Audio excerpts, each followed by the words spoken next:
Assalamualaikum warahmatullahi wabarakatuh. Perkenalkan, nama saya Ferdi Ramdana, mahasiswa dari Universitas Komputer Indonesia jurusan Ilmu Pemerintahan.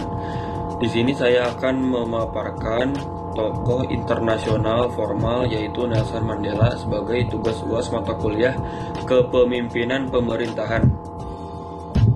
Latar belakang keluarga. Nelson Mandela lahir pada tanggal 18 Juli 1918 dalam keluarga kerajaan suku Tembu yang berbahasa Xhosa di desa Mvezo, Afrika Selatan, di mana ayahnya Gadla Henry Mpakanyiswa menjabat sebagai kepala suku. Ibunya Nosekeni Fani adalah anak ketiga dari 4 istri Mpakanyiswa yang bersama-sama memberinya 9 putri dan 4 putra.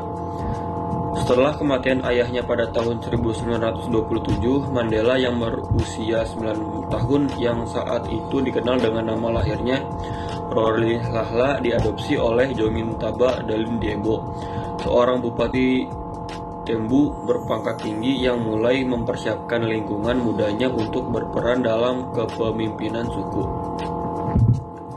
Latar belakang pendidikan. Nelson Mandela adalah orang pertama di keluarganya yang mengenyam pendidikan formal. Ia menyelesaikan studi dasarnya di sekolah misionaris setempat. Di sana, seorang guru menjulukinya Nelson sebagai bagian dari praktik umum dalam memberi nama Inggris kepada siswa Afrika.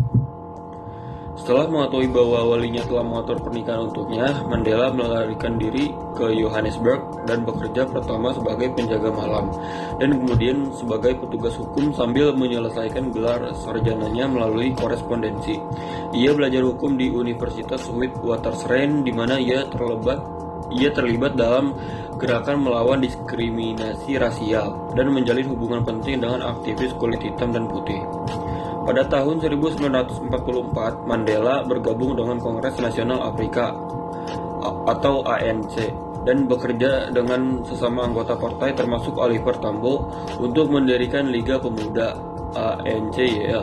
Pada tahun yang sama, ia bertemu dan menikahi istri pertamanya, Evelyn Toko-Mase, pada tahun 1922 hingga 2004, yang dengannya ia dikaruniai 4 orang anak sebelum mereka bercerai pada tahun 1957. Kekuasaan, pengaruh, dan prestasi.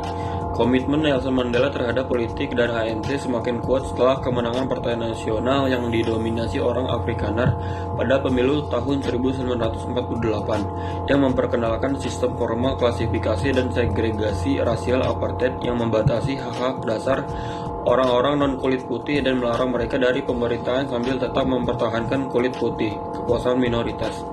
Tahun berikutnya, ANC mengadopsi rencana ANCYL untuk mencapai kewarganegaraan penuh bagi seluruh warga Afrika Selatan melalui boikot, pemogokan, pembangkangan sipil, dan metode non-kekerasan lainnya.